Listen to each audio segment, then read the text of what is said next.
দাঁড়িয়ে আসতেছে।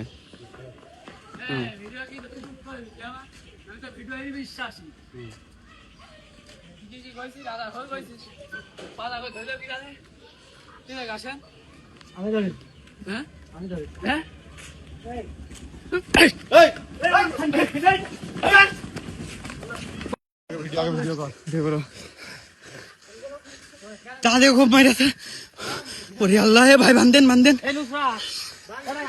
বান্ধেন। ছেলে বাবা ঘরে মারে সুদি।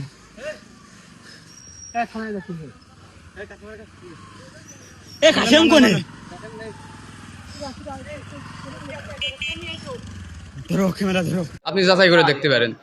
10-12 জন বলছিল, তবে নরম জায়গায় পানি গড়ায়। জি, আমার সঙ্গে আক্রমণ করার সময় সে একাই ছিল, আর আমার সঙ্গে 20-30 জন ছিল।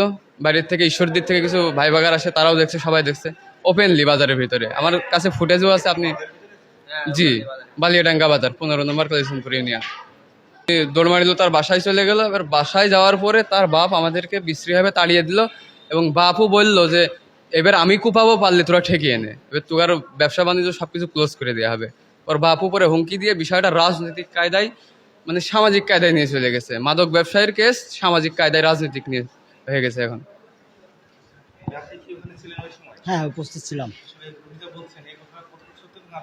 ও যেটা বলেছে সম্পূর্ণ সত্য। আমরা ভিডিও করছি, তো আমরা তো রাজনীতির ভিতর প্রেক্ষাপটে তো যাই না। ভিডিও আমাদের একটা সোশ্যাল মিডিয়া আডাল্ট সাইট। তো আজকে বাইরে থেকে ওই ভাইরা যখন আসলো, প্রাইভেট রাস্তার সাইড নামলো, ওই জায়গার থেকে ওরা ওই যে আগে ফসল যে কথা বললো, মাদক বলে গুটি নিয়ে আসি আনতেন, এইসব কথাবার্তা খাও কথা বলছে। বাইরের থেকে একজন লোক দেখা করতে আসছে। তো আমি মনে করি বাইরের থেকে যদি বালিয়াডাঙ্গা, আমাদের বাজারের বাইরে থেকে যদি লোক আসে, তাহলে এটা বালিয়াডাঙ্গা কালীচরণপুরের উন্নতি এবং গৌরব বিষয়। কিন্তু এরা এই মাদক ব্যবসায়ী আর এই যে গুটি খোর, এরা মনে করেন যে এটা চায় না। কী জন্যই চায় না, মনে করেন কিছু কিছু প্রশাসন আমাদের সাথে দেখা করতে যায়, আর এই প্রশাসন দেখা করতে যাওয়ার কারণে এরা এই গুটিগুলো বিক্রি করতে পারে না। যার কারণে আমাদের এই বাজার থেকে উঠে যাওয়ার জন্য অনেক আগের থেকেই চেষ্টা চালাচ্ছে, কিন্তু পাচ্ছে না। তো না পেরে আজ যেহেতু একটা কথার মাধ্যমে সুযোগ পেয়েছে, ওই সুযোগে বাড়িতে দাঁড়িয়ে এসে মনে করেন যে শুরু করেছে। হ্যাঁ, মামলা তো আমরা করবো, মাদকের বিরুদ্ধে মামলা করবো, মায়ের খাচ্ছি মামলা তো করবোই। দেখি সরকার এই বিষয়ে কি কয়, প্রশাসন কি করে।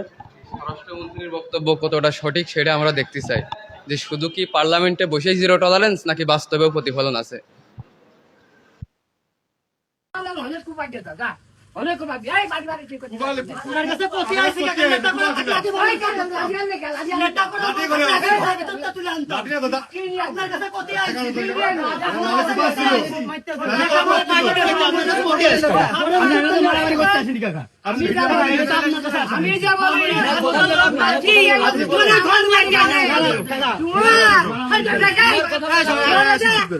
আমি নিজে কুমা মনে পাবি টাকার জন্য আমি নিজে আসতেছি।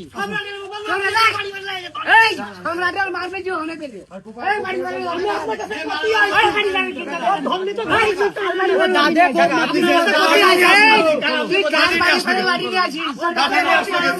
বুঝতে পারি।